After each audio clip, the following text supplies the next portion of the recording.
One. All the time. Hi, everybody. Yep. Hello. Hi, I'm Bart Reed, the Executive Director of the nonprofit Transit Coalition.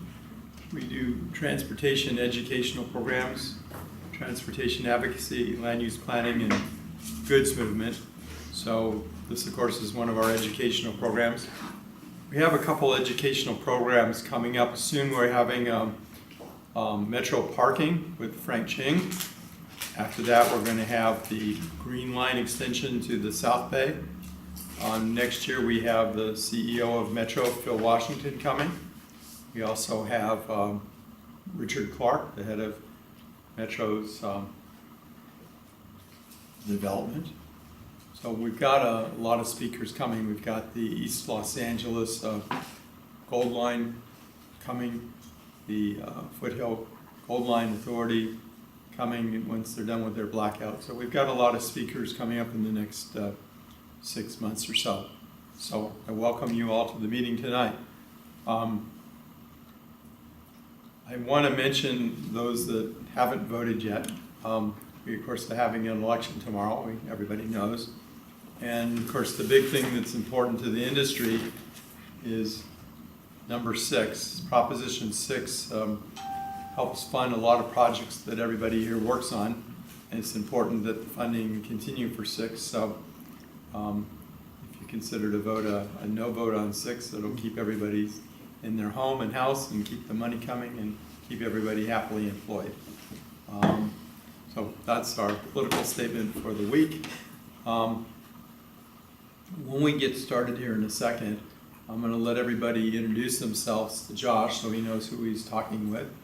And he's going to give a presentation about 20-25 minutes and then questions, and then we'll be done in a while after that. So let's start off with here tonight.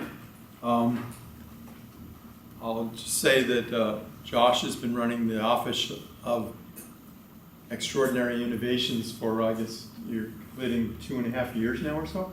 3 years. 3 years. And so it's been a big change at Metro when there used to be, hi, welcome. It used to be when you had a new idea, if you didn't have somebody to champion it, it didn't go anywhere because you had to sell somebody on making it work. Now, with the Office of Innovative OEI, Extraordinary Innovation, there's a chance to present and prepare something and see where it can go and get a champion within the agency. So Josh has been doing this. It's his specialty. He came from, is it called Eno? Seems like there was a rock group or something, Eno. Brian Eno, yeah. Brian Eno. I don't know if it was named after Brian, but he came from that organization, I guess it's in Washington, D.C. And you're out here now, so you've improved your weather situation and hopefully basketball for your son. So anyways, I want to welcome Joshua Shank. So thank you very much. Thank you. I think this is your one. It is, yeah.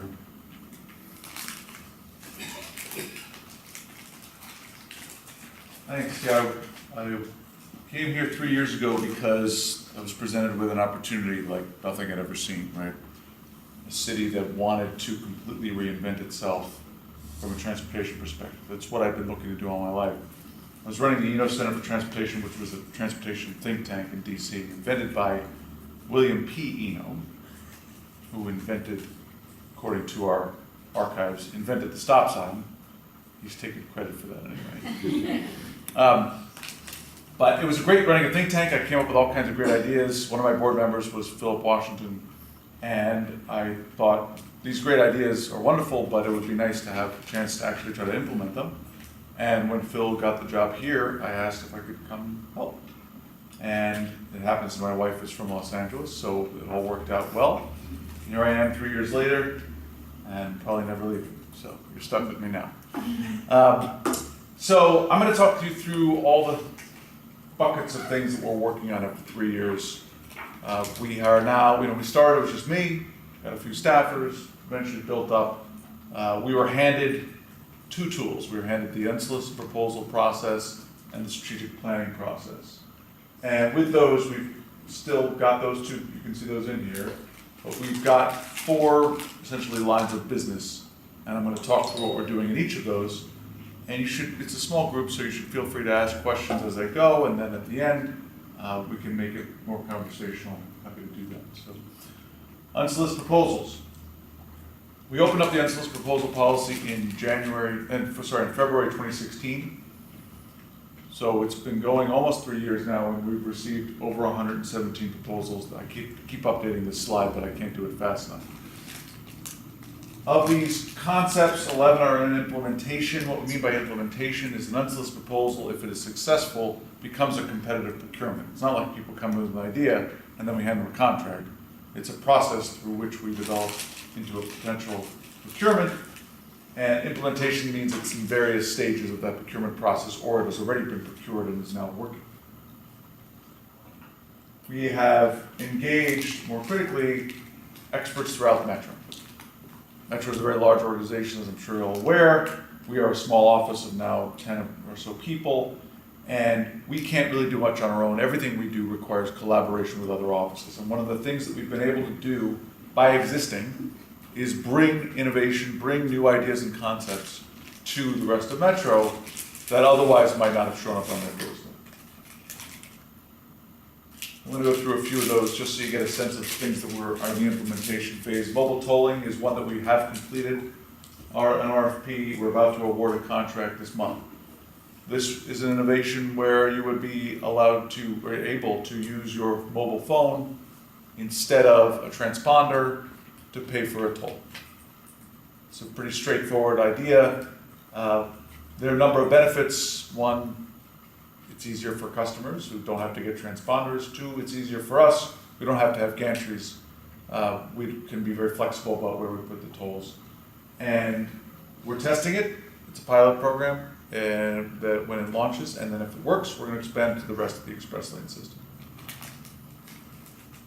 Real-time customer information. This is something that continues to frustrate me about the LA Metro system. I ride every day from Universal City to Union Station, and in the last year, I cannot remember seeing the countdown clock displaying the time that was accurate for when the train was coming. Because I know when the train's coming, right? Because I know the schedule, and it's consistently wrong.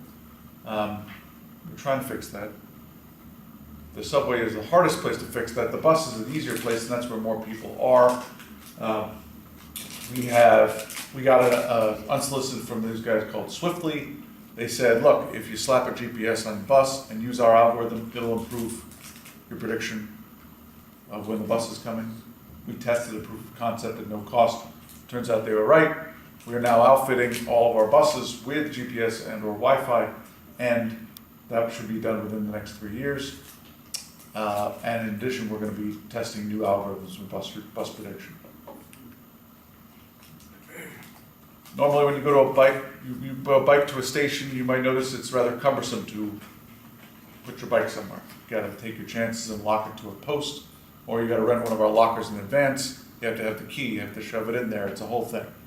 This is a very easy, customer-friendly way of locking your bike. You will walk up to that thing with a tap card, you will unlock it with your tap card, you put your bike in, you lock it again with your tap card, you walk away with it. It's free, it's easy. We are installing it on a pilot basis in a few stations, see how it goes. Who makes these? These guys are, well, remember, it's an RFP, so these guys aren't going to be necessarily the ones who are selected. I should point out that I'm pretty sure that we're not going to select the folks who submitted this as the vendor. It doesn't seem to stop the people from submitting it. This is an idea that came internally.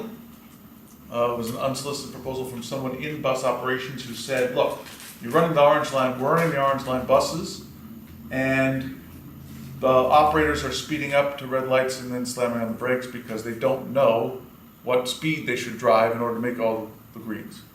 But there is a speed that they could drive that would make all the greens because the lights are timed, right?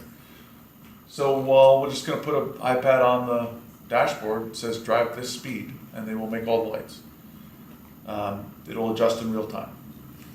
So it was a great idea. We're getting very close to testing that. This requires a lot of coordination with LA DOT, which is not always easy. but we're getting there. This is my current favorite project, which we have tested as a proof of concept. If you ever take the bus on Wilshire Boulevard, you may have noticed that there are other vehicles blocking the bus lanes. Most of these vehicles are Uber and Lyft drivers dropping people off. Sometimes people have the gall to leave their vehicle in the bus lane and go to Starbucks. Either way, we need better enforcement. Somebody came to us with an idea for a camera, they called it Karma Cam, that will take a picture of someone who is driving poorly and send it off to a website where people can mock them online. Which we said, that's very nice, but this is the real problem we'd like you to solve. Can you come back with something that actually get violators of bus lanes? And they did that. We tested it. It works really well. It's a little disturbing how many violations there are in a given period. But we're going to be moving forward with trying to implement this. The challenge here is that we do not have legislative authority to use automated camera enforcement. And San Francisco Muni has it. So if they can get it, we hope we can get it too. And we'll be able to clear out the bus lanes, which is good because we're going to be building a lot more. Drone-based system inspection. The way we inspect our tracks, and there are a lot, many miles of tracks, is somebody has to walk them. That is a very long and tiring, cumbersome process, and it actually does not necessarily produce very good results because people are fallible. And drones, on the other hand, while they are also fallible, are much better at transmitting data than people. And we're going to be testing the idea of using drones to inspect our facilities and our tracks, which will save us money and hopefully get better safety results as well. And of course, you probably heard about this one. I think the mayor held a press conference when it was submitted. Just like to throw this one in there for fun. It's an aerial tram that would take people from this area, Union Station, to Dodger Stadium. It is proposed as a private investment, so it's not an investment of public funds, but we would need to manage the process. A lot of potential mobility benefits to this project. A lot of traffic in this area is pretty bad during game times, but also it could provide a transit link to developments that could occur near Dodger Stadium in the future. All right, so that's a sample of some of the unsolicited we received on new technologies and other ideas. Then there are the unsolicited we received on public-private partnerships, and everything is a public-private partnership. So what do I mean? I mean P3s where there's a private financing element, that they are financing a major capital project for LA Metro. And as you know, we've got $120 billion worth of projects that are moving forward over the next 40 years. So, considering private financing as a source makes some sense for our projects. This is something that our CEO had as an initiative from the moment he got here because of his success putting forward a P3 for a project in Denver. There are a number of benefits to P3. I don't need to go into all of them here, but I think the critical issue is it provides greater cost and schedule certainty with respect to project delivery.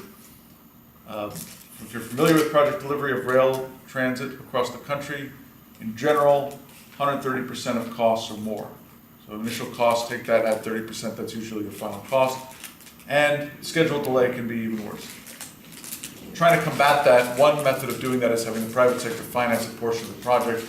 That allows them to take on the risk for some of the more challenging elements of the project that they can manage better than we can, and in theory results in a faster timeline, or at least a more certain timeline, and includes life cycle costs in the project, which is great because you see what happens when you don't include life cycle costs in a project.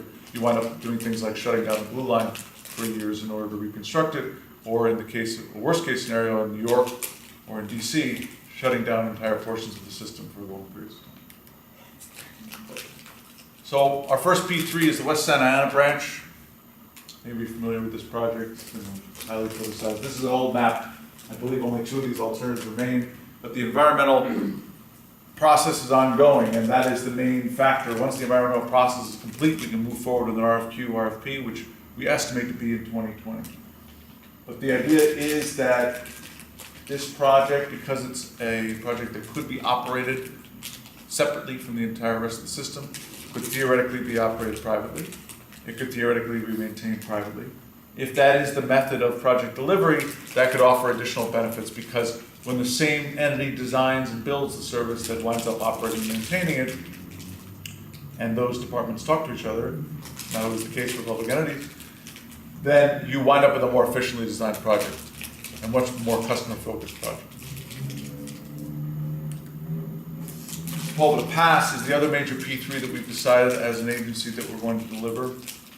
This project, of course, would connect the San Fernando Valley with the west side of Los Angeles and the most congested corridor in the United States, which currently has no effective transit alternative. Very large project, very complicated project, very challenging project because there's, of course, a mountain range in between the two communities you're trying to connect. The chances of a project like this being delivered on time and on budget are probably zero.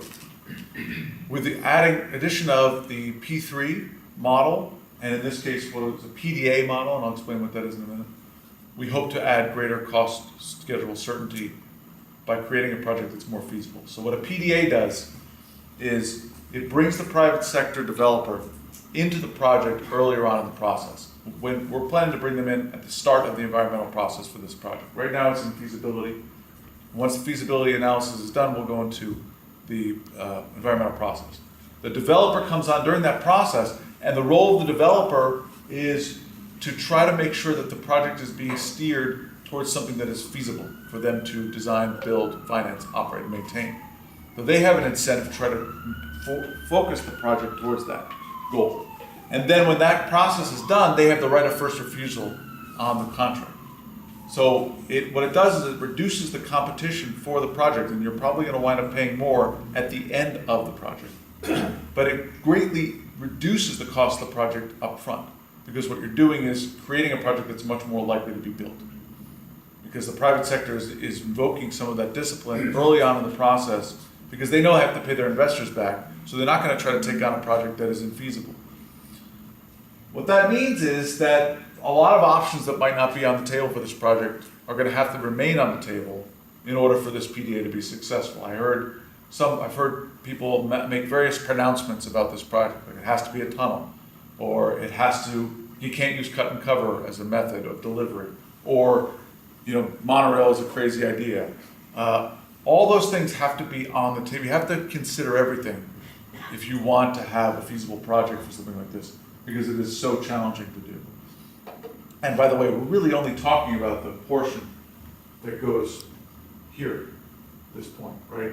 Because this is the second half, which is later on the Measure M, and this part is less of an issue. This is the real challenge right here.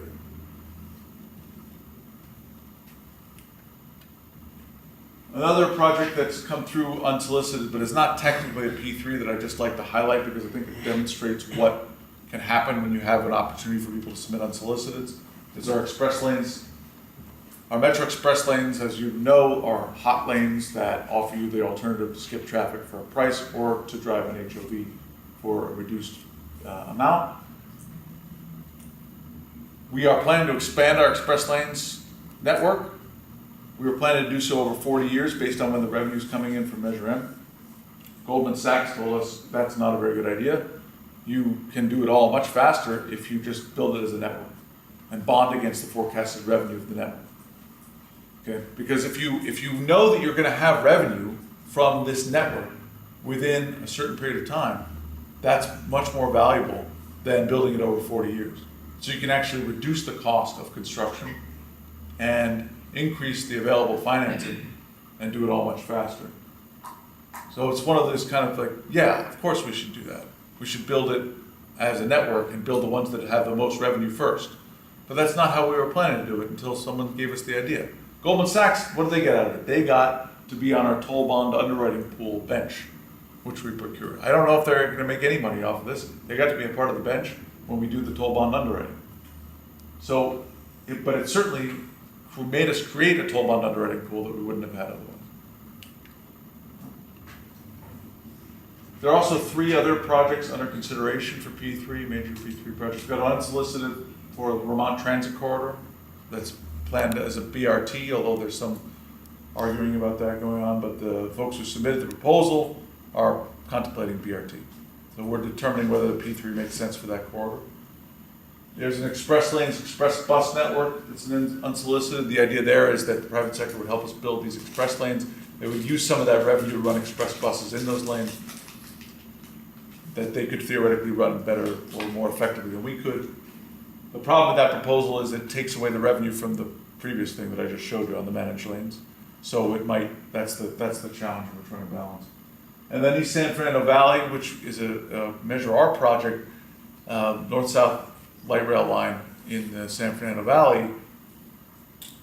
We've started the process of looking at that internally without an unsolicited proposal, which is really the future of the P3 program, right? Because if you're going to deliver projects, P3 has to be one of the tools you can use to deliver those projects. It has to be considered every time. That's what mature P3 markets have. If you look at Canada, Australia, the UK, P3 is a potential delivery method for all projects at all times. And that's what we're starting to do now. We're starting to say, okay, our projects are getting to the point where they're ready to choose the delivery method. Let's determine whether P3 is right. And East San Fernando is in that stage right now. So let's talk about the strategic plan, which was another initial item that we were responsible for in the Office of Extraordinary Innovation.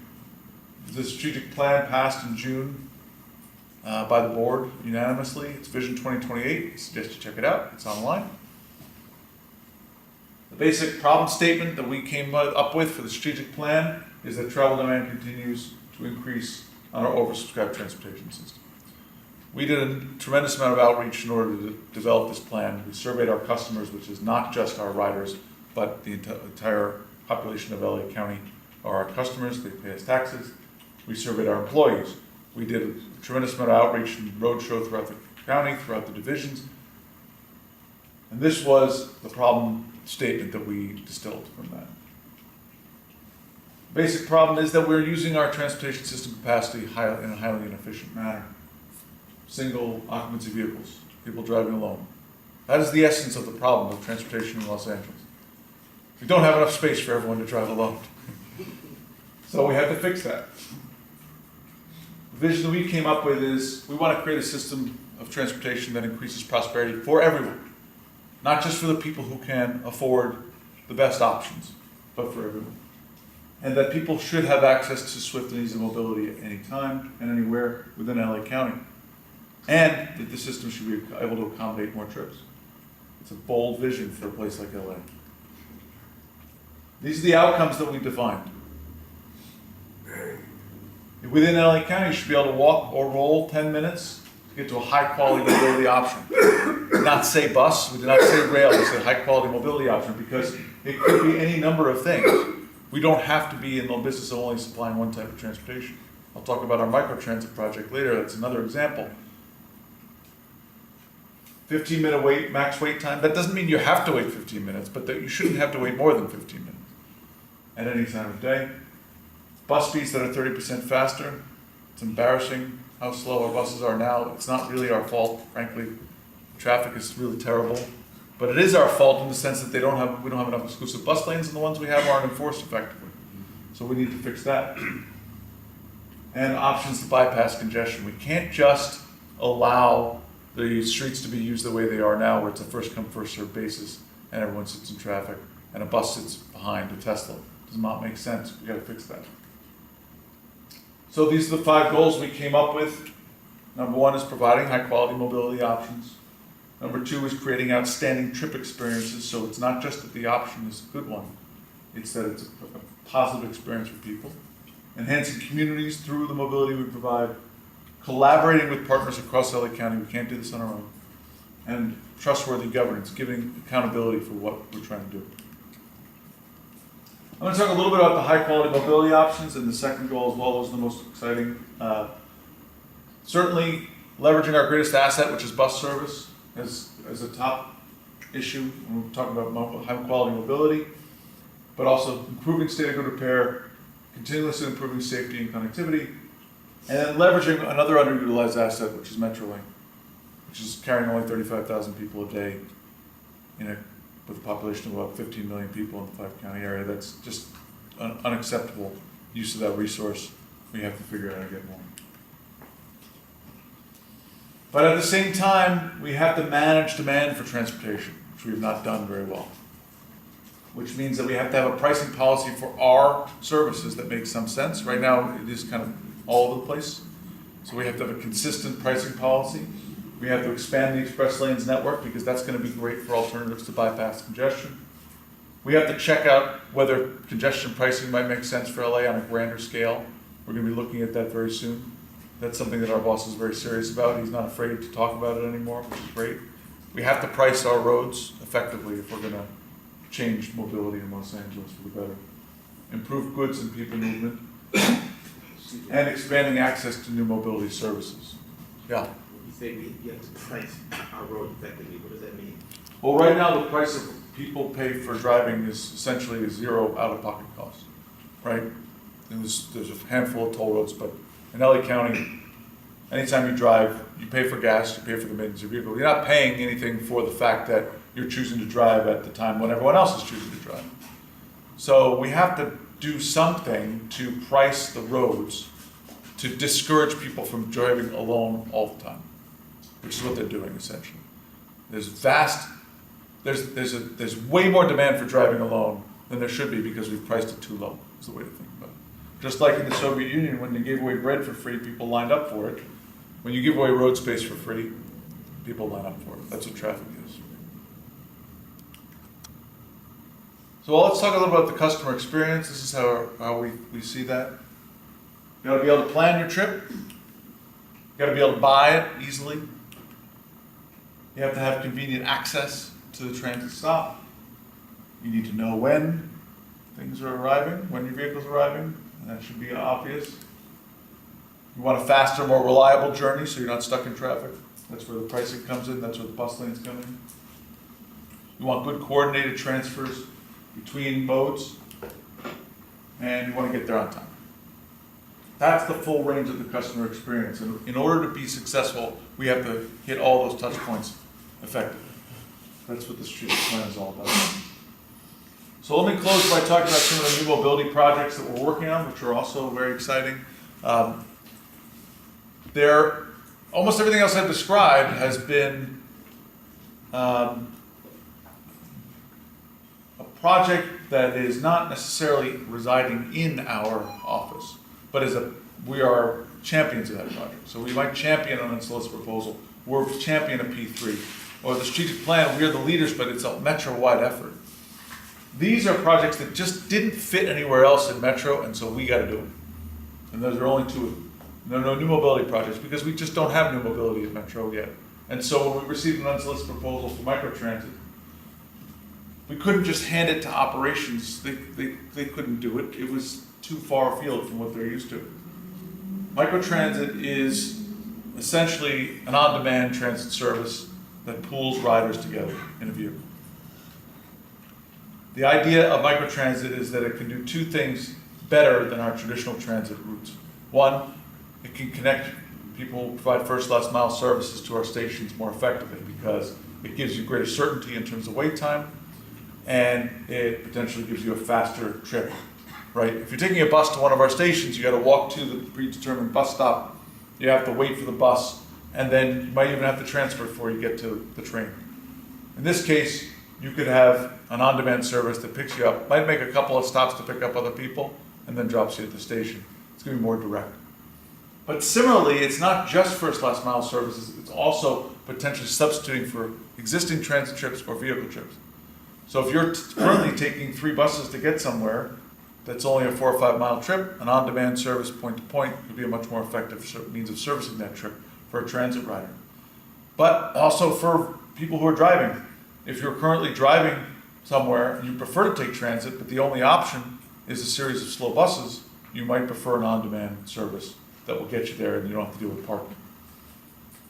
So it is intended to be our service. That's the key about microtransit. We're not contracting with the private sector to do this. We are contracting with them to provide the software, but it's going to be our operators. It's going to be a metro service. We're going to be testing it as a pilot program launching next year. We did a very innovative procurement on this project. Rather than going out and saying, hey, we want a microtransit service here, so show us what you can do. We instead said, we don't know where we want it, and we don't know exactly what we want it to look like. We just know we want to provide an on-demand point-to-point service with smaller vehicles than a bus. Now, private sector, you have done this. Tell us where it should be and what it should look like and what we should charge them.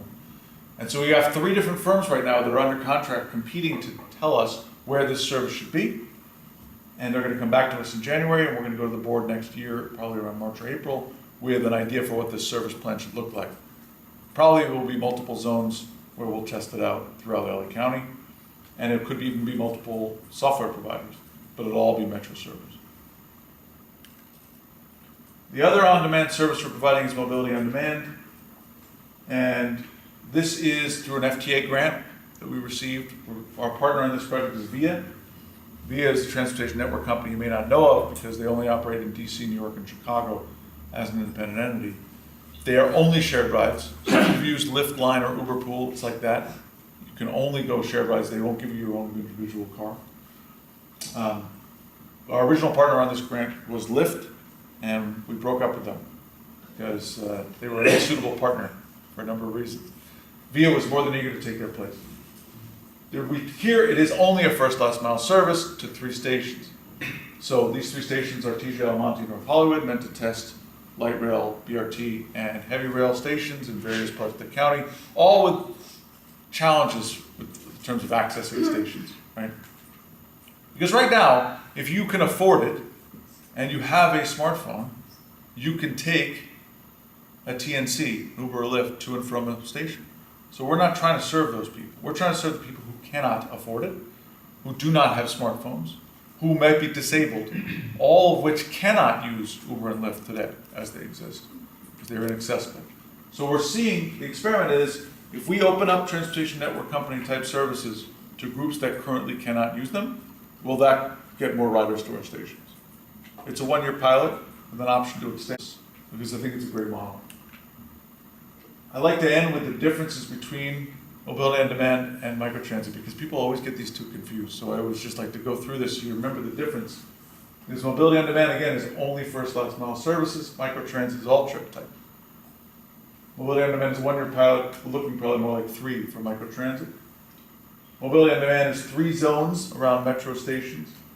Microtransit, we don't know yet where they're going to be. Mobility on demand is testing a business model where the independent contractors are using it. So it's not our vehicles, it's not our drivers. Microtransit, we're talking about our operators, leased vehicles.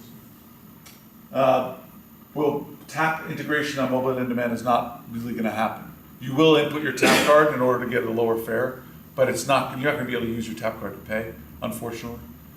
We are going to be able to do that on microtransit because it's going to be fully integrated into our system. And you can use VIA's app or VIA's call center. So if you don't have a smartphone, you'll call on your cell phone to get a ride. We're also going to have a call center for microtransit, but we don't know exactly how that's going to shape up. So this is what we believe we've been able to accomplish in the last 3 years that I think is really important. 1, systems thinking. It is difficult for a large organization like Metro to have systems thinking. Hierarchy remains an issue. And one of the things that we can do is we can bring these ideas and people are forced to look at them. It doesn't matter how high up on the spectrum they are, or how up on the organization chart they are, we can still make them look at the idea. And they got to give us a good reason why they don't want to do it. That's really beneficial for any organization to go through that process. Market exposure, thanks to us, people throughout Metro are forced to confront the new ideas the market is giving them all the time. We're constantly bringing these ideas to people. And that makes them think about what their priorities are, what they might like to use, what they might want to procure. Critical thinking. When you get an idea that doesn't fit within your existing job, it makes you think differently about what your priorities are. You know, we were talking today about how innovation requires a lot more work than not innovation, right? Because you can keep doing the same job and just do it fine. Maybe you do it even better over time. But innovation requires you to think much more broadly, do a lot of extra work in order to improve things in the long term. And then the solutions focus. Typically when we come to people with these ideas, the initial reaction is, no, we don't like that idea. And that's because they're going to tell you all the reasons why it can't be done, right? And that's a natural instinct of humans. is when presented with something, it's much easier to shoot it down than to figure out how to get it done. But we've been successful in shifting to a solutions focus. When people say, well, you can't do it because of X, Y, and Z, we say, what would it take to do it? And is it worth it? Because that's really the question when it comes to innovation. You can get any innovation you want done, but what would it take, and is it worth it for the agency? Well, that's what I've got. Happy to take any questions. The Security Pass procurement process, what I mean is there will be only one PDA or in parallel will all the 6 alternatives be brought into the PDA and how the schedule of environmental and the PDA.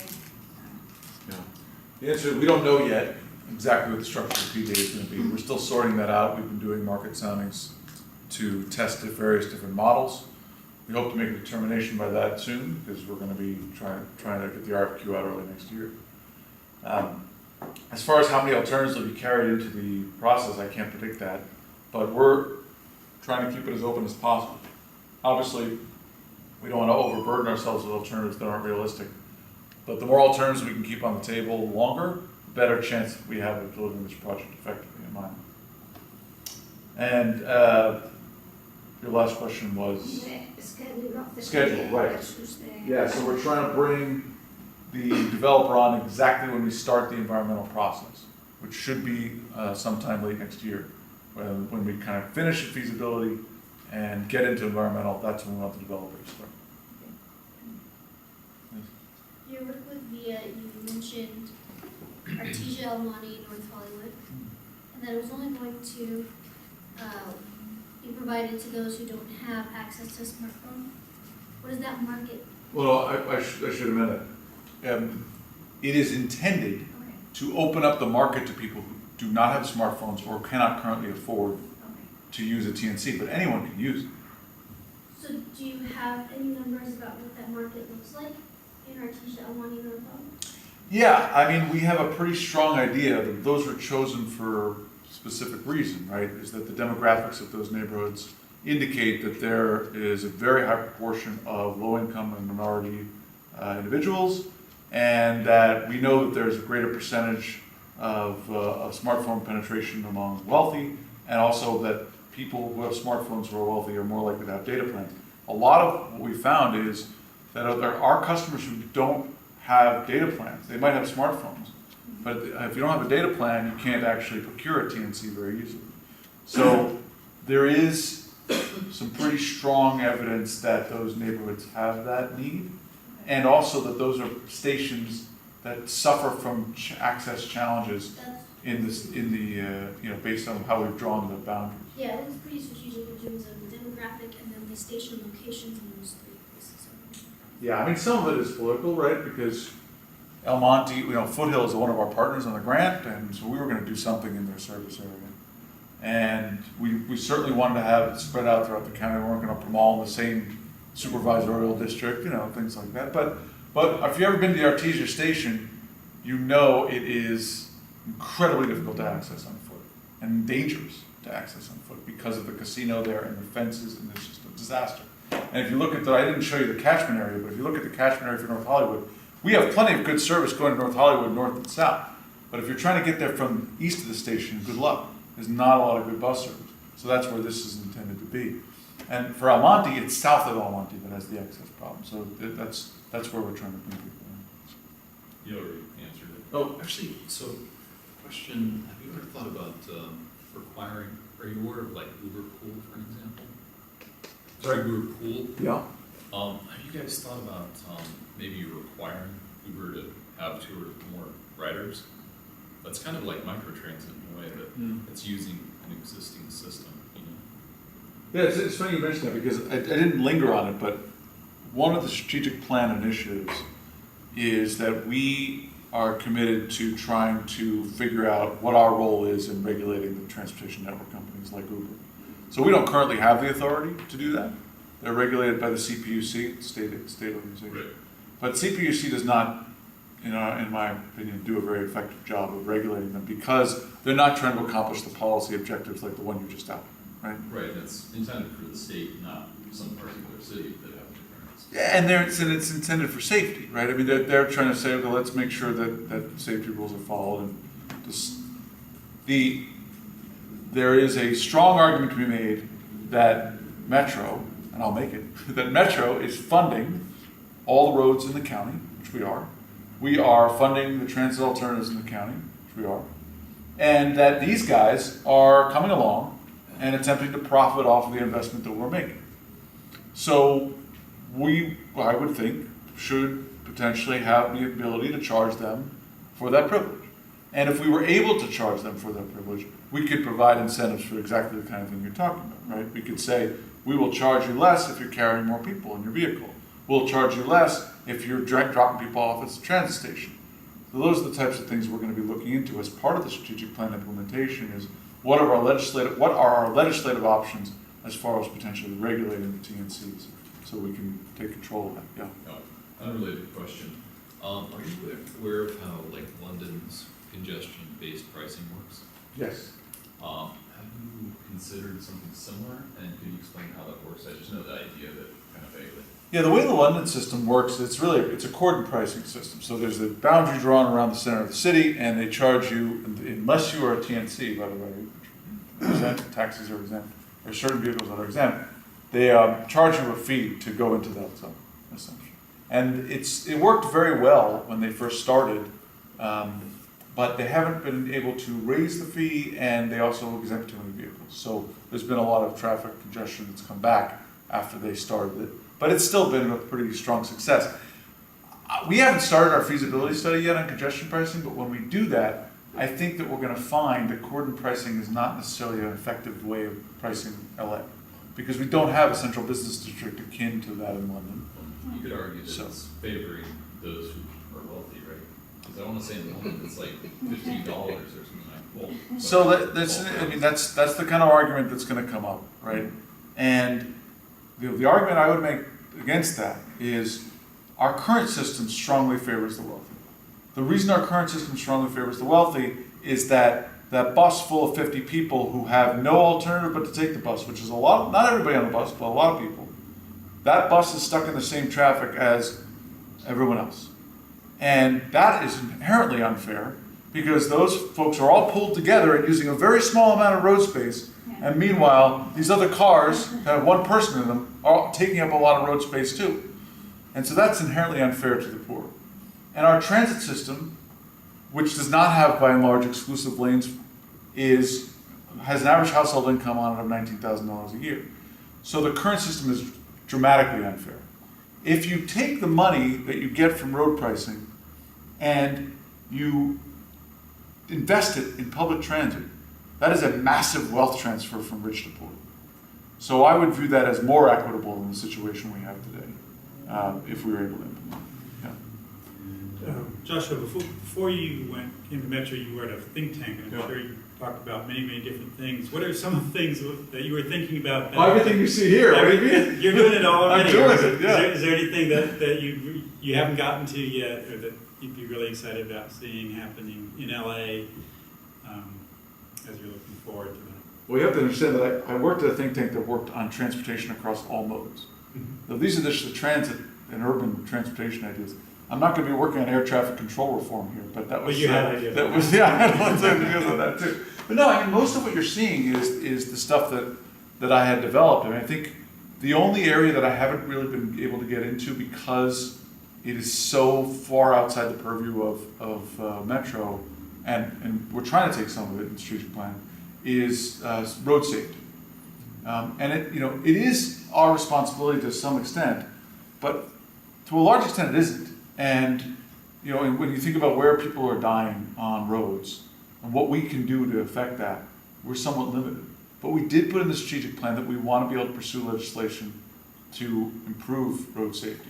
Because the research we've done on road safety, and I'm sure you're all very familiar with this, is that the vast majority of accidents, right, vast majority of fatalities are because people are distracted, so texting, or they are drunk or otherwise impaired, or they're not wearing their seatbelt. Those are all things that could be fixed through legislative processes, much easier than they can be fixed through infrastructure investments. You can invest in all the safety you want, but if people don't wear seatbelts, if people drive impaired, then there's still gonna be fatalities. So that's a place that I would love to have more of an impact than I think we're gonna be able to have. My impression is that nationally, transit ridership trends are downward, Yes. largely reflecting the price of gasoline, or that it's. But have you found that the experience with transit ridership levels varies differently in Los Angeles than in other U.S. cities?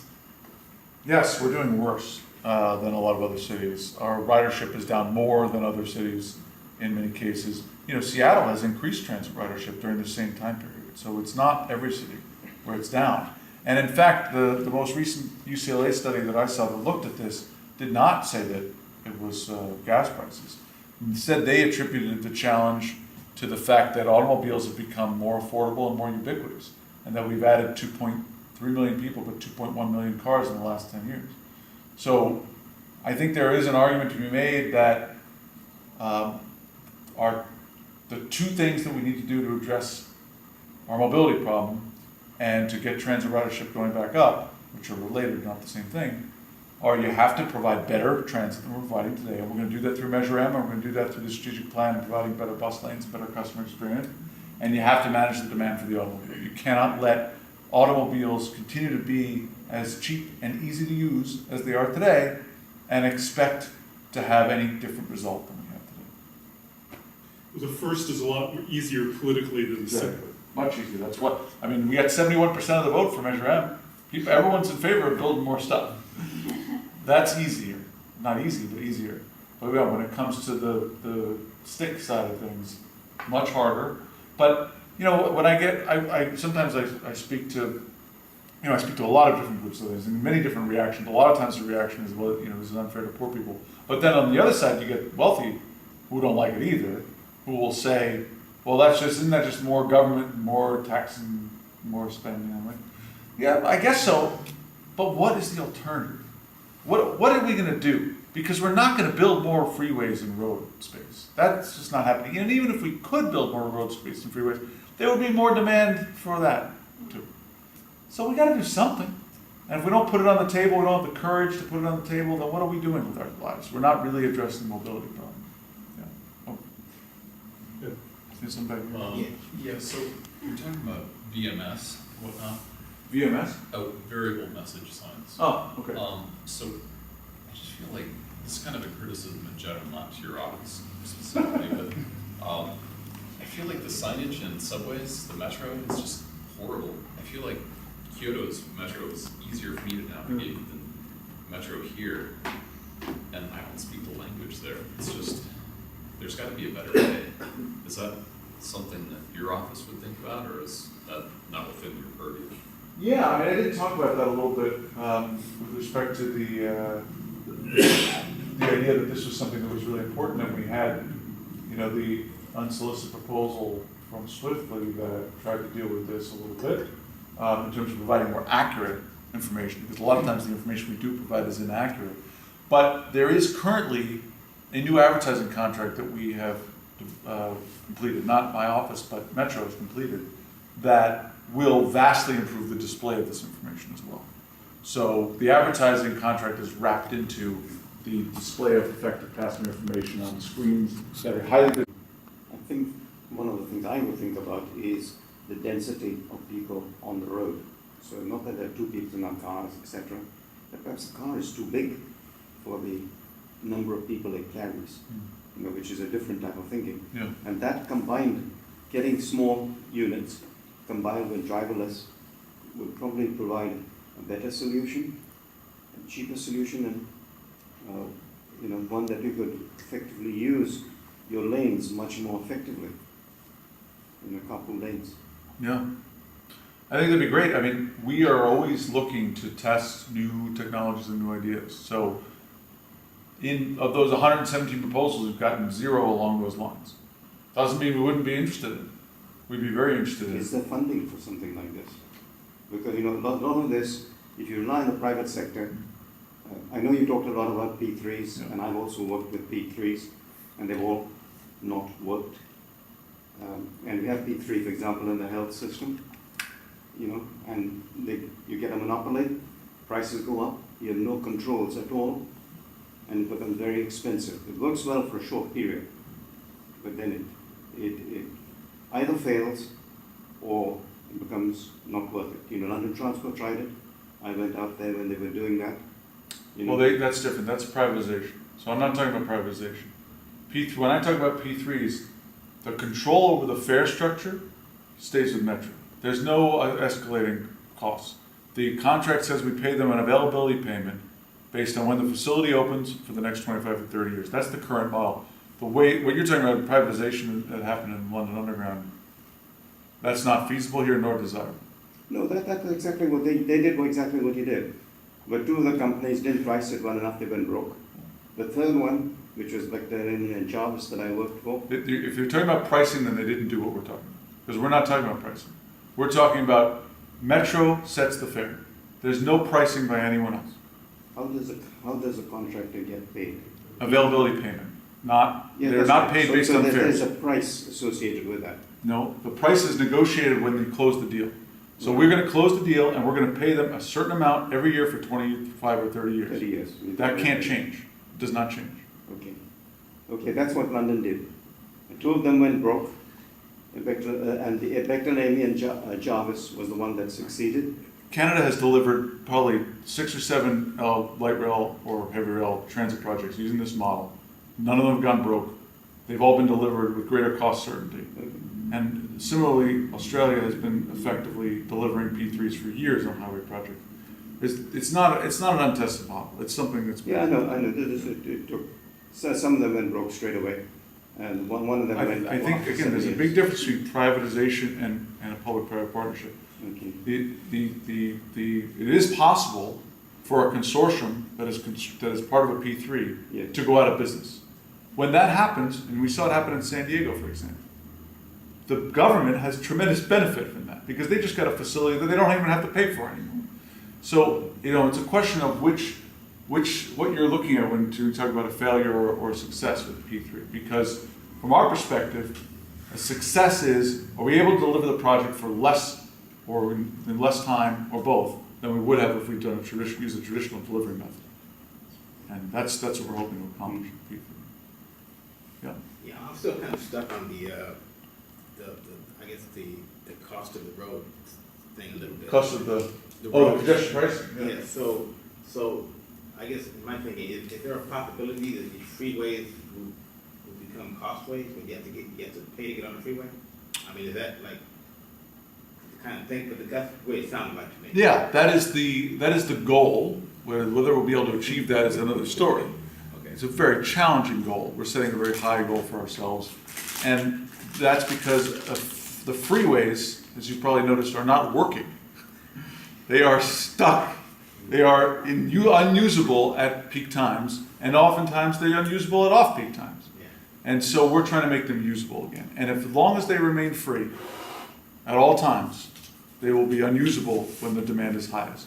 The goal of congestion pricing is to charge a higher price when the demand for the facility is highest. Just like for an airline ticket, you wouldn't expect the airline ticket to always be the same no matter when you go. It changes based on what time you're traveling. And that's because there's greater demand at certain times and less demand at other times.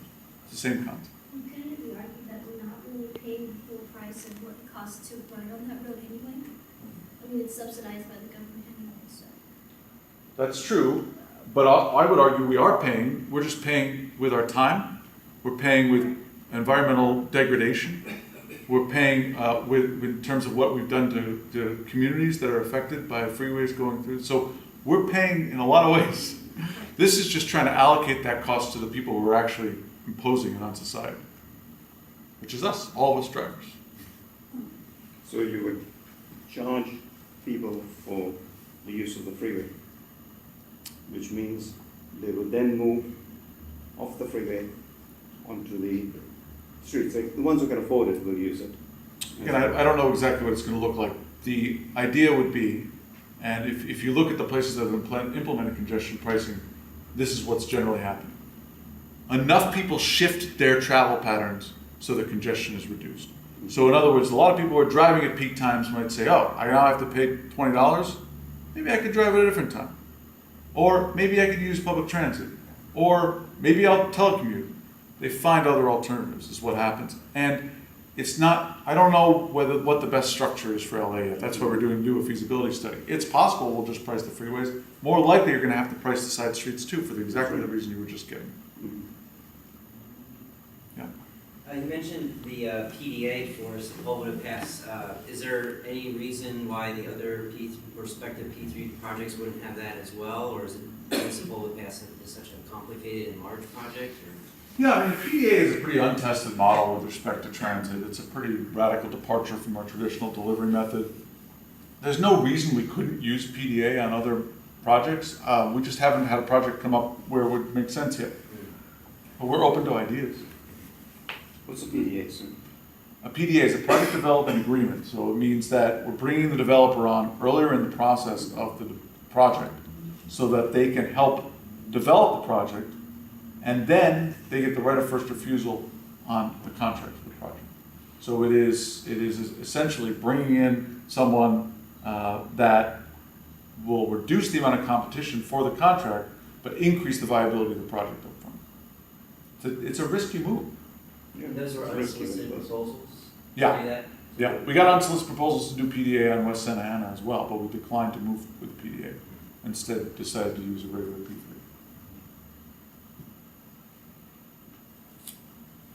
Anything else? Yeah. When do you plan to make a decision about East San Fernando on design build versus PDA?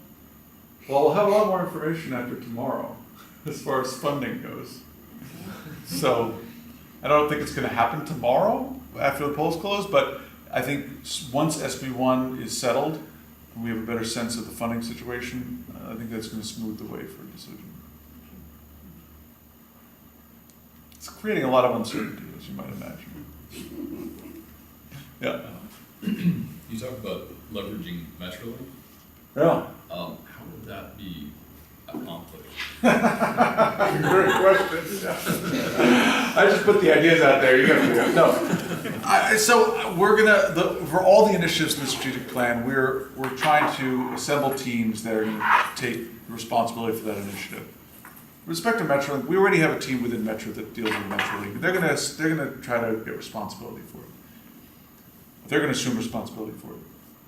And this is a challenging issue because Metrolink is challenging both because of the governance structure, right? Because you've got 5 different counties trying to govern an agency that is effectively serving one of those counties more than all the others, and is funded 51% by that county, by Metro.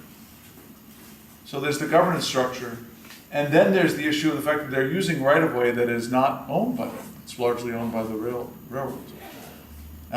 It reminds me a lot, because I come from DC, of Amtrak, where Amtrak every year would come to the federal government, hat in hand, and say, we need more money and we're in trouble. And the freight railroads would say, you can run your trains on our tracks, but we don't care about them. It's very similar. And there's not been a solution to Amtrak since its existence. But that doesn't mean we can't try to put our heads together and figure out, well, what structure might make sense, what funding system might make sense, that we can use this asset more effectively. Sorry, that's a terrible answer. If it was easy, we would have done it. I'd like it to be better, but Yeah. yeah. Okay, good. Well, thank you so much for having me. This was a lot of fun. Thank you. And, see you soon. I want to thank Josh and please.